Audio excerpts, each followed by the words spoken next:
back with it yet again with Caelia Butterfly the Harmonious. Yeah, I've been on a long hiatus. That Astra short was actually scheduled by me to release on that date because I had exams and stuff, and it really took up my time. And yeah, I'm not even sure if I'm pronouncing her name right, so please don't judge me that hard in the comments. Thanks a lot, and please forgive me if I misspell anything or I stutter, and let's get right into it. Okay. Thoughts of peace and harmony are what she chose to spread. From her flutes and songs, many blessings are said. Caelia Butterfly, the Harmonious, born 9:29 a.m., died 9:71 a.m., was queen 9:49 a.m. to 9:71 a.m., married to Sparrow Redbird, children, Dementia Butterfly, Harmony Butterfly, Faith Butterfly, Love Butterfly, Charity Butterfly, and Peace Butterfly. On the 2nd of Corn in the year 229, during a quiet autumn night, Queen Nova Butterfly gave birth to her only daughter and heiress, Princess Caelia, with brown hair inherited from her parental grandfather and striking amber eyes like her father, King Hercules Firefly. She wore white wings on her cheeks, which from her birth were already subject to discussion among the courts due to their notable lack of color. As such, Caelia was considered an odd child, and the fact that she was an unusually calm infant certainly didn't help the situation. Always quiet, wide-eyed, and serene. Actually, records of instances of the princess crying or throwing tantrums are practically non-existent, giving rise to the comments, "It was obvious she was Queen Nova's daughter." As Caelia grew up and began demonstrating her characteristic kind, cordial, and altruistic personality, she instantly became well-liked by the nobility, castle staff, and the people. She was often seen helping and facilitating the castle staff's work, and whenever she found herself alone, the princess preferred to spend her time outside in nature, where she'd go to the royal gardens and lay on the grass, feed the birds, garden, and make flower crowns while singing using her sweet, harmonious voice. She also had the habit of walking barefoot, which made Nova funnily irked, tiptoeing, humming when distracted, and preference for simple dresses, disregarding visual grandness. Another important aspect of worthy of referencing is Caelia's absolute hatred and disdain for conflict. The only circumstances where the princess was, in fact, actually seen frowning or upset were around arguments or quarrels, making her top priority mending the relationship and restoring peace between the involved. Numerous accounts dating as far back as 933 depicted Caelia solving conflicts involving her peers, servants, and even a heated argument between her parents surrounding its supposed missed wedding anniversary.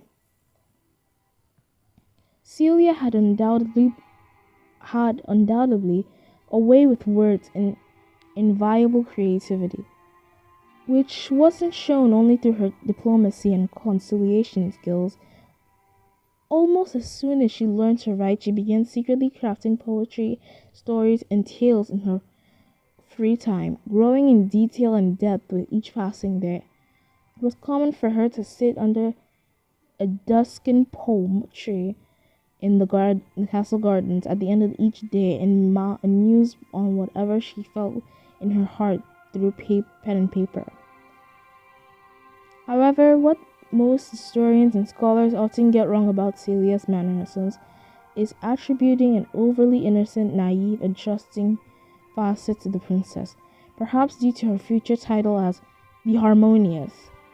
While she is usually described as easily fooled and deceived, Caelia was in fact an extremely perceptive and astute child, as a fact often overshadowed by her well-known docile nature, paying attention to every detail and easily remembering small clue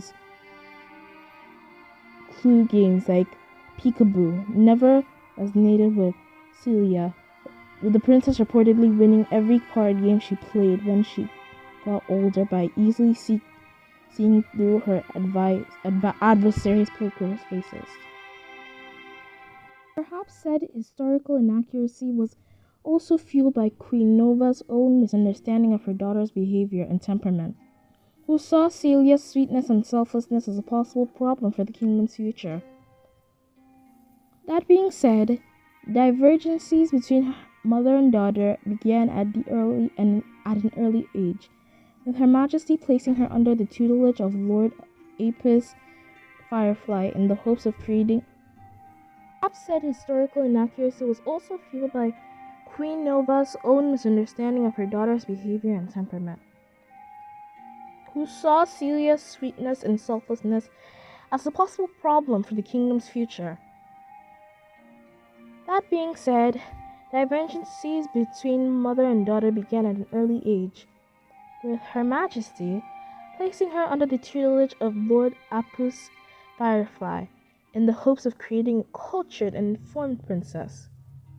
However, such mentorships would end up backfiring Nova's desires to put Caelia on the right path, as one day the queen went to find the princess and her tutor warbling in the prairies while entering vines. Needless to say, it was Caelia's last day under Apus's wing.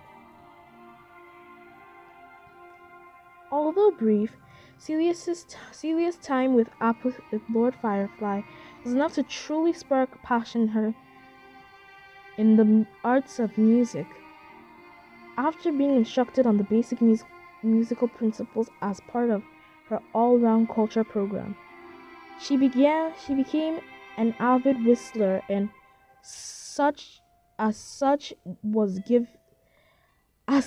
was gifted a wooden flute for her 6th birthday by the castle bard Fiora. Gosh. Much to Queen Nova's disappointment. Ever since her afternoons were spent outside in the fields fiddling with her new instrument, often coming up with random harmonies and melodies she'd wrote in her diary. Seeing his daughter's interest and natural talent for the acoustic arts, King Hercules urged Nova to quit attempting to put out such flame, and after much debating between the royal couple and reportedly a lost game of checkers by Nova, Her Majesty gave in and put Caelia's under Fiora's personal instruction in apprenticeship. In exchange that she began attending council meetings. By the end of 935, Fiora had already under her guidance 8 other young musicians. Curiously or not, one from each vassal house: Enid McKnight, Azov Watterson, Inkin Fields, Wisteria Flowers, Onyx Stone, Hazel Forest, Louise Cross, and Lyra Firefly. Notably, there was the absence of the Redbird representative in Princess Caelia's group, the young Sparrow Redbird, a boy Caelia had only seen in events and council meetings, and whom the princess described in her diary as a few words, tense and observant, divided between obliterating the others with his look and then staring at me with a cryptic expression.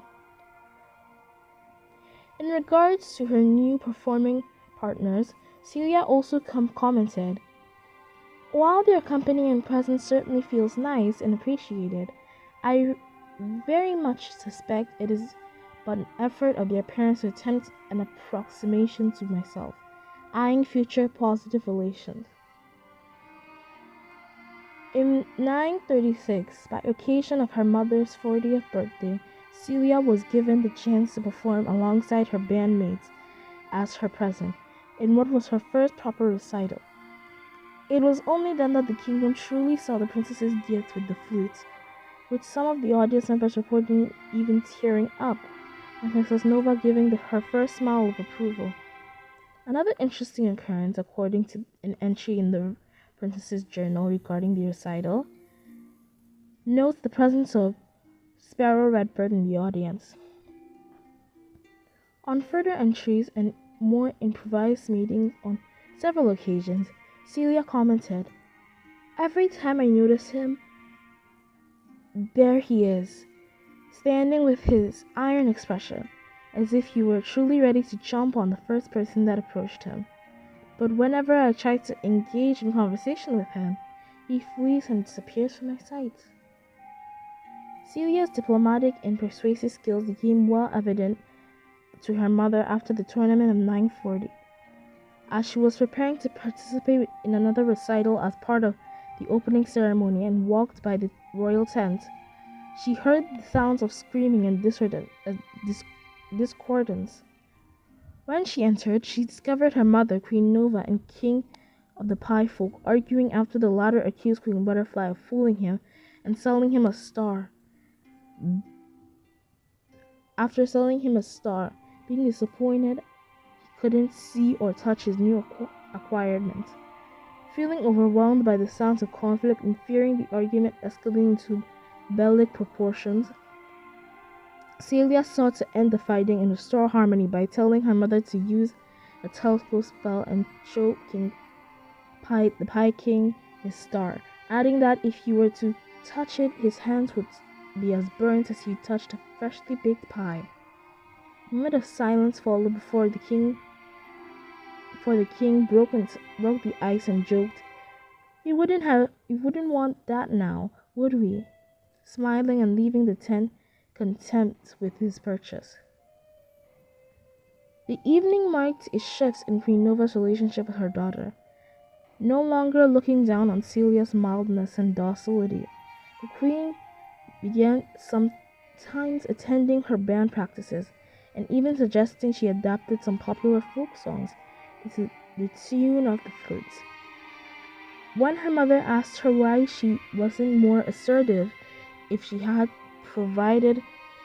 proved she was more than capable of doing so, Celia replied, "People often think that they can push the weak around and take advantage of them, while my compassion feels to them like a pot of gold of manipulation. It is for me a rest of mind and soul, and allows me to see beyond the face they're showing. The most dangerous beast is the one that looks asleep but is ready to defend itself at all times." The new supportive mother figure program would persist as Queen Nova also started reading Celia's poetry and stories. Becoming impressed with her daughter's writing skills, she encouraged the princess to enroll in the Storybook Dimension story writing contest. While the princess didn't win for the first 2 years she participated, her first victory came as an early birthday gift in 943, with the heartwarming story The Boy with the Face of Stone. Again, Celia noticed Sparrow Redbird's presence in the audience as she climbed on stage to receive her prize, although this time she notes he was distracted writing something on his lap. A few weeks later, Celia's 14th birthday took place. She would also receive the Royal Magic Wand, which unsurprisingly turned into a winged bamboo flute.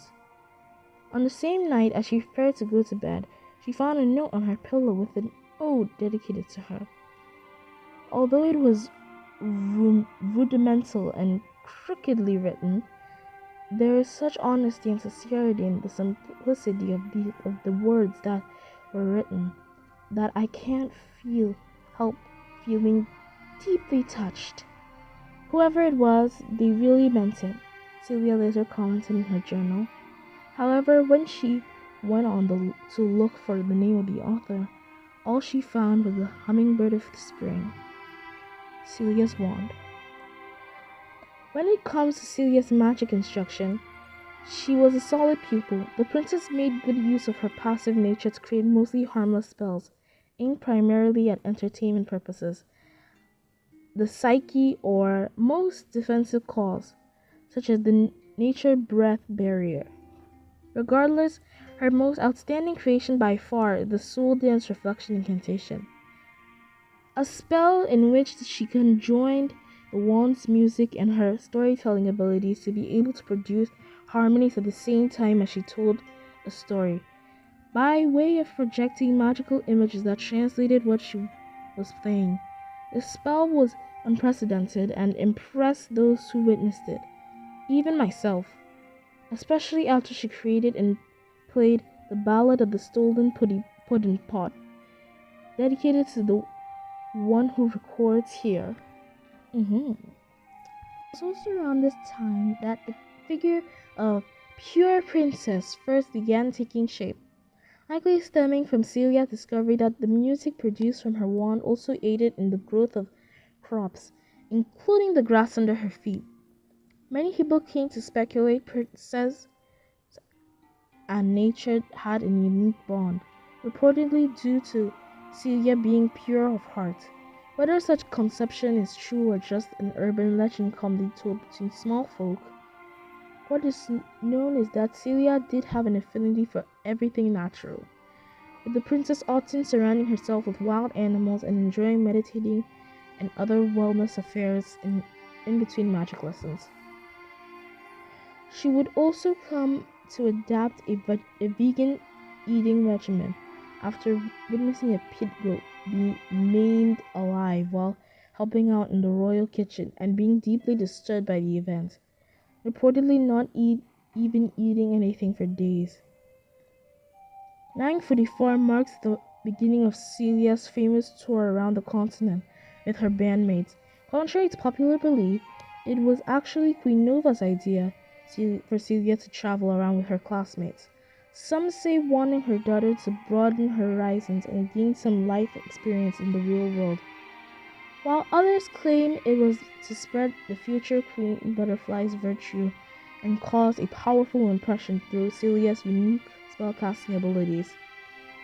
Whatever the reason, Caelia was enthusiastic with the idea and agreed to go with it without thinking twice.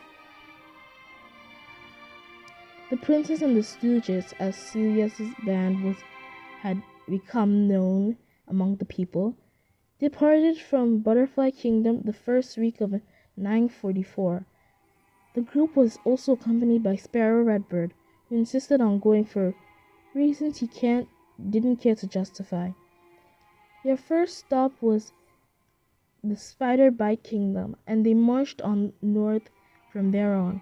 Caelia's solos were the crown jewel of every performance, with the princess seizing the opportunity and spotlight given to her to spread her own message of peace and harmony wherever she played by crafting a unique tale with a moral lesson to accompany her preach.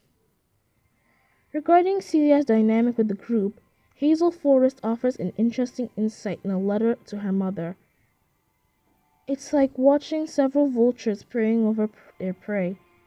The ever-growing attempts of Incan, Azov, and Onyx to court her Royal Highness never fail to entertain me, and even more so do the princess's creative ways of turning them down without hurting their feelings.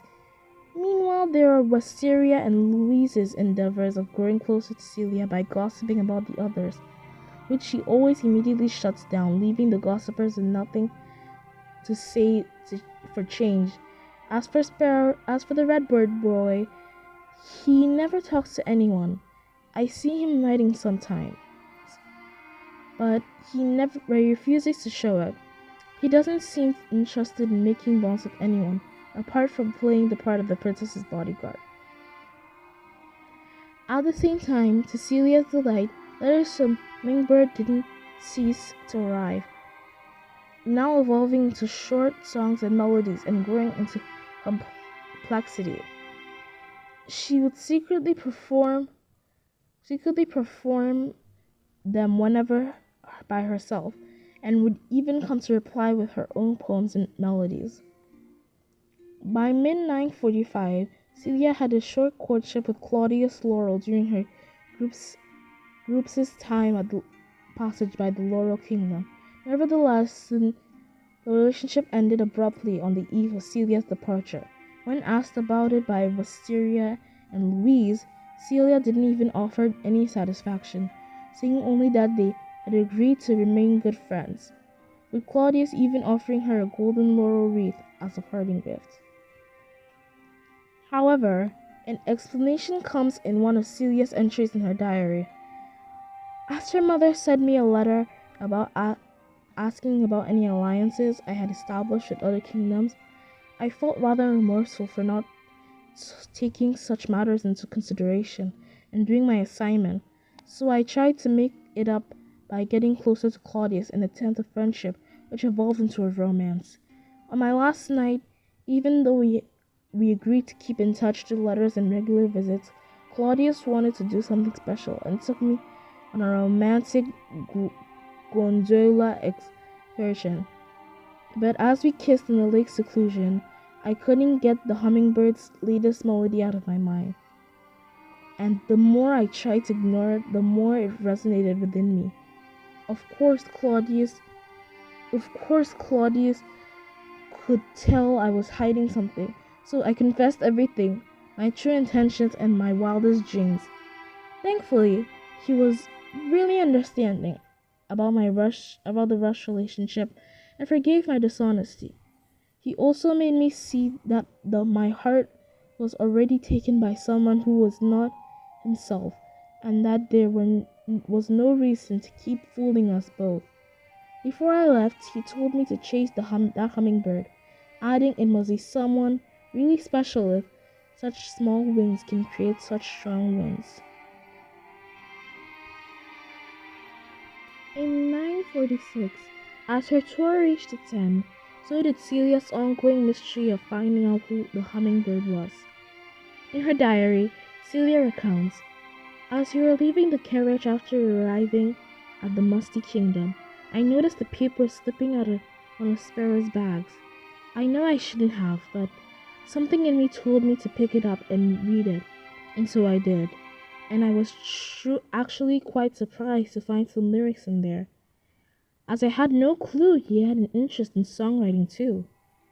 But not as astonished as I would be when I found the exact same words in the next poem sent to me by the hummingbird.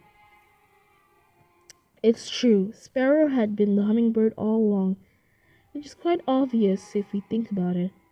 While Celia felt somewhat misled by Sparrow's gamble, she also reports not being able to deny her intense feelings for him. Nevertheless, Celia's sentiment about Sparrow would be more than clear after her last performance, as she chose to play his melody and purposely stopped her performance mid-tune, leaving Sparrow to be the only one still singing the lyrics in the audience. According to those present at the event, the boy would have prepared to flee out of embarrassment, but was stopped by Celia, who gently smiled at him and extended her hand, inviting Sparrow to finish his "Now There" melody together on stage. After the recital, Celia went to find Sparrow under a duskin palm tree, relaxed, admiring the sunset while humming their melody. It was then that they talked shrilly and had a conversation. For the first time, Sparrow apologized for his odd behavior and explained that he had been in love with Celia since before he even knew what love was, and that he felt like it was his duty to protect her from everyone who wanted to take advantage of her, namely the noble children that constantly surrounded her for materialistic reasons. He wouldn't allow himself any distractions, not even actually befriending the princess, fearing their friendship would distract him from his ultimate goal, and get hurt over this she'd get hurt over his lowering of his guard. He had taken on the mantle of the hummingbird and studied the art of music when he couldn't contain his feelings for her anymore, opting to express his emotions through pen and paper. and hopefully let her know how he truly felt someday. Celia arrived back at her house's domains by the time of 946's Harvest Moon Festival. A completely different princess, more cultured, mature, and developed. She brought with her Laurel's fashion, which she had adopted since her visit, weren't as imprisoning in her own words. Dozens of turned down marriage proposals from foreign princes. The other kingdoms appreciated and respected her. And finally, a new relationship with Sparrow Redbird, which she announced the morning following her arrival. The years that followed saw Celia take up the position of acting queen while her mother was absent traveling dimensions. She spent her time in between understanding the duties of queen, writing and performing pieces, including aiding Fiora in crafting her song day melody of 946, and spending time with Sparrow, leaving romantic notes, enjoying the peace and secrecy of the gardens, or experiencing each other's interests. Once Sparrow proposed in 949, Celia felt ready not only to be his wife, but also to ask her mother to abdicate the crown and be the new queen. Celia was officially crowned in the last week of the summer of 949, a modest ceremony in which she made history by being the first queen to walk the starry road before reaching the great altar of Celestin, completely barefoot, which was seen as an act of further humility by the people. As a crown, Celia chose to wear the golden laurel leaf that had once been gifted to her by Claudius Laurel. On the same afternoon, her marriage with Sparrow took place, again the first for something. In case the first royal banquet that didn't include any products derived from animals, as requested by Celia during the preparations. Celia's crown. Celia's reign is known for its humanitarian nature, as well as an unification and harmony. As her first royal act, she started working on agreements and collegations with the neighboring kingdoms regarding making adjustments to the international assistance program created by her grandmother Helena, which would now include volunteers to aid those in need, now known as the Queen's Wings. Celia herself would occasionally travel to more precarious territories and do some charity work. With her speech, the Moonbrook Address, mobilizing thousands of humans to do the same. The wave of solidarity incited by Celia would also inspire the other kingdoms of the community to come together and create a common fund to help the Butterfly Kingdom recover from the Great Debt. Celia compensated by sending each monarch a letter of appreciation and an invitation to her 22nd birthday celebration. The reason for this lays on the fact that in between writing letters, speeches, and participating in humanitarian causes, Celia still found the time to write and compose. Her most famous and iconic melody, named Harmonious Wail in Vain, dates precisely from 9:51 a.m., being a tale that focuses on the morals of the human race and preaches ideas of peace, harmony, and union between humanity. It was later adapted into plays, books, and films following the story's success, and also majorly plagiarized by troubadours and minstrels throughout the centuries. Corn's second of 9:51 marked the debut of Harmony's Wail in Vain, in a performance that counted with the presence of over 25 foreign monarchs, still one of the largest ceremonies of the kingdom to this day. According to an account by Lady Cara Watterson, Queen Celia performed on the stage for the whole tale's duration of 3 hours uninterrupted, stopping only to catch her breath and give the audience time to cheer and applause. She was also accompanied by King Sparrow Redbird, who, despite looking nervous, managed to hold up his own and by playing the lyre, complementing the Queen's harmonious flute. Never have I once seen such a tremendous support by any crowd before. What few knew is that Caelia met with King Claudius Laurel after the concert came to an end, and impressed by the recital, he invited her to travel to his kingdom and perform the same tune for his people. Moreover, after King Claudius followed Queen Gerda II for Harmon Kingdom's identical requests, King Gernon of Cetus and all the present monarchs, one by one, each offering a monetary reward in exchange.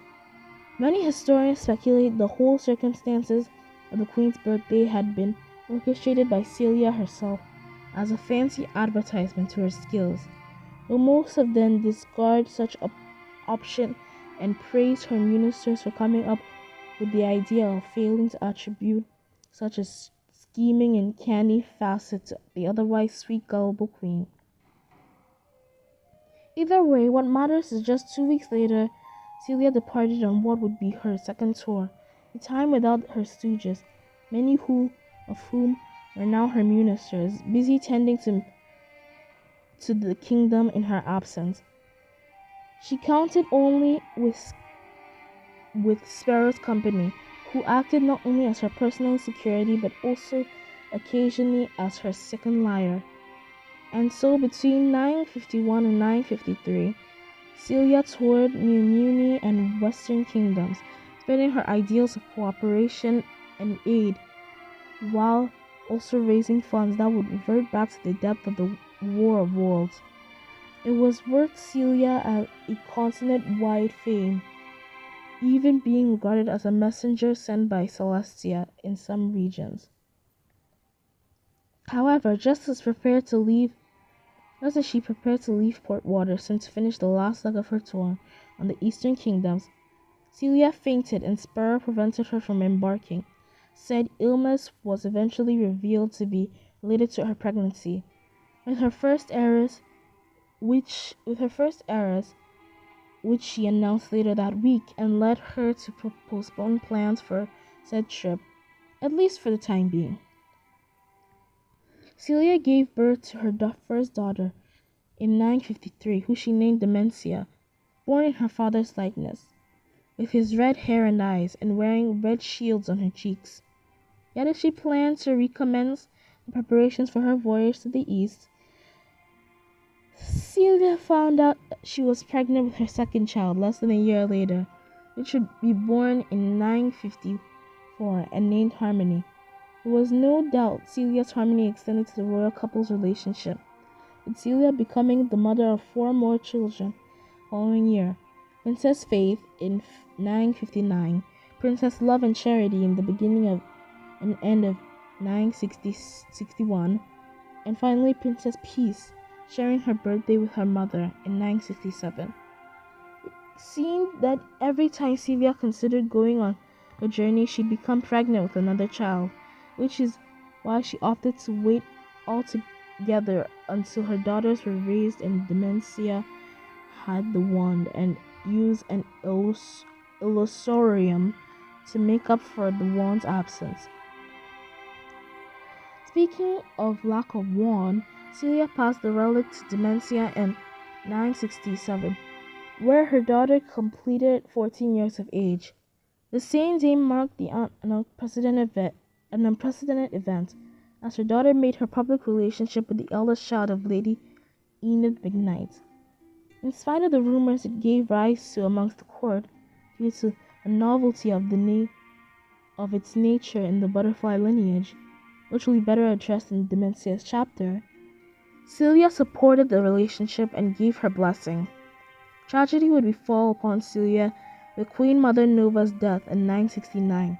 Although devastated, Caelia knew her mother would have wanted her to go on with life, especially following the news of escalating conflict between the kings of Horsewood and Sylvan.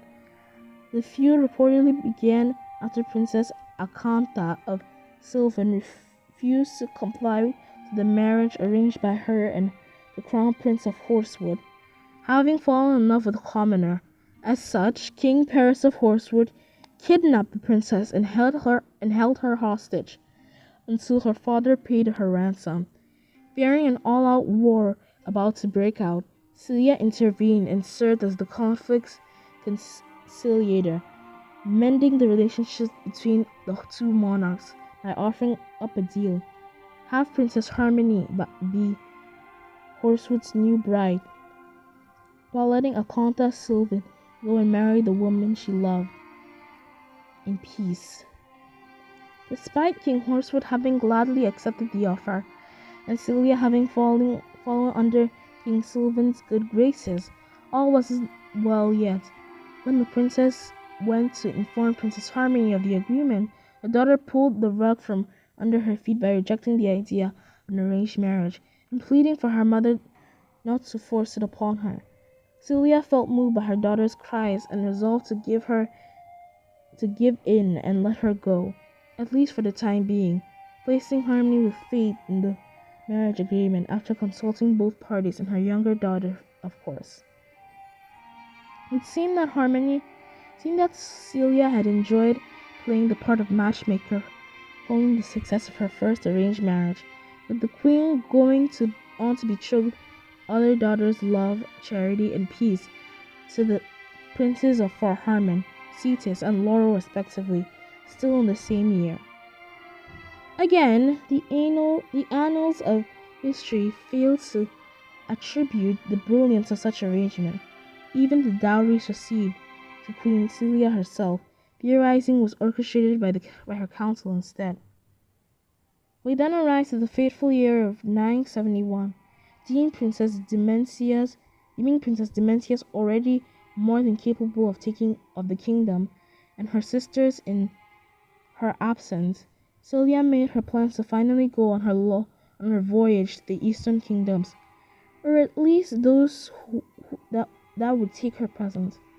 However, as she prepared to leave the castle gates, Caelia was stopped by Dementia, who shared her concerns about growing rumors surrounding a mysterious critter that had evaded a dark wall and was said to be dangerous and unpredictable. Witnesses claimed the queen and princess then had a public falling out after Caelia failed to see her daughter in the trip pointed by her daughter and labeling the rumors as mere outlandish conceptions, with Dementia reportedly storming out in a fit of anger. While feeling extremely hurt by the last thing her daughter had told her, Caelia tried to compose herself and got in the royal carriage accompanied by Sparrow. Yet it seemed problems weren't over yet when her entourage reached the end of the forest of certain death. They were intercepted by a hooded man who presented himself as Mysticus, the Guardian, described by one of the knights that accompanied the queen as a creepy, shady vendor who looked like he was on the verge of mental breakdown. Mysticus offered Queen Caelia a charm that was to protect her against said critter's attacks, calling it a real lifesaver. However, Caelia saw right through his ruse and called him out on his scam and attempt to fool her, mocking his lack of common sense for believing such rumors. Aggravated by Caelia's insinuations, Mysticus attempted to attack her, only ending up with a broken nose by Sparrow, who bluntly told him to flee while he still could. The trip would go on without any further setbacks, with Caelia reaching the Wavering Kingdom in less than 2 months and writing to her daughters informing of her arrival. It was the last written document of Queen Caelia, Harmonious, that same night as she performed Harmony's wail in vain. The concert hall was torn open and invaded by what survivors described as a towering being with the face of a man, body of a lion, and tail of a scorpion, with nothing but bloodlust in its eyes, and who ravaged through the audience, slaying every living thing in its path. Caelia saw the critter destroying Sparrow, killing Sparrow as he attempted to protect her, right before having her heart pierced by its tail and falling dead on the stage. Over 1,500 people died at the hands of the critter that night in the concert hall, unable to escape and cornered to their deaths in what became known as the Wyvern Massacre of 971. Caelia Butterfly was 41 years old and was buried in the Butterfly Crypts alongside her ancestors. The kingdom greatly mourned the loss of Caelia the Harmonious, one of the most beloved butterfly queens to ever sit on the throne. Caelia inviting Sparrow on stage in the Musty Kingdom in 947. The biography of Caelia the Harmonious by Shyhobbyistdrawer31 on DeviantArt. Go check out his work. And I'm really sorry for doing this constant thing that I keep on reading incredibly fast. I mainly do that so that I avoid mistakes, so I end up making even more mistakes. So I'm really sorry for that. It probably was really annoying, because you just want to hear your biography news, but me being very, very terrible at reading sometimes, at reading aloud sometimes can just get annoying, especially with such small font. Okay, but the ending of that story was clearly gruesome, and that's why my voice is cracking so much. And I'm also really thirsty, so bye. And this is one of the best biographies by far. Okay, bye. See you guys later with Dementia.